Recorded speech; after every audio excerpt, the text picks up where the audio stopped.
A psychiatrist accused of sexually assaulting a patient is closer to learning if he will go to prison. The jury is deliberating after closing arguments in the child sexual assault case of 64-year-old Charles Fischer. The former Austin State Hospital child psychiatrist pleaded not guilty to all charges against him. They are allegations from teenage patients that date back more than a decade. KXAN's Brittany Glass is live at the courthouse where the jury could soon hound down their decision. Robert, Shannon, it's been a long time coming. The jury heard 3 full weeks of testimony. Testimony from accusers, former patients of Charles Fischer, from mental health professionals, as well as colleagues of Fischer. Now, if you ask the accusers, they say they've been waiting even longer in reports of abuse that date back years.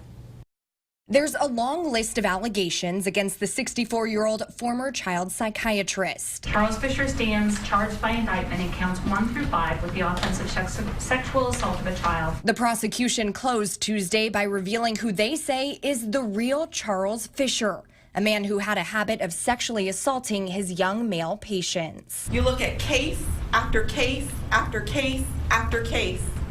You look at pattern after pattern after pattern after pattern. The state argues Fischer selected the most vulnerable and unbelievable of victims. Simply because of their mental illness, their credibility is questioned. He was in a position of trust, and he knew what he was doing. To this indictment, the defendant, Charles Fischer, has pled not guilty. The defense argues the allegations are stories. They say they're unbelievable accusations made by mentally ill patients who cannot be trusted. One of the characteristics of that disorder is deceitfulness and lying.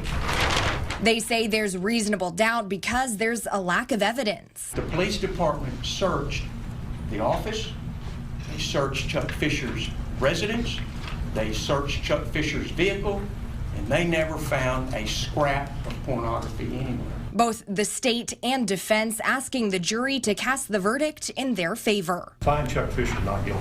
Hold him accountable. He's guilty. Thank you. The jury went into deliberations a little before 1:30 this afternoon. Now, it's not clear when they will make a decision on Fischer's fate, but we do know that they must hand down a verdict on each of the counts against him, which could take time. Reporting live from inside the courthouse in downtown Austin, Brittany Glass, KXAN News.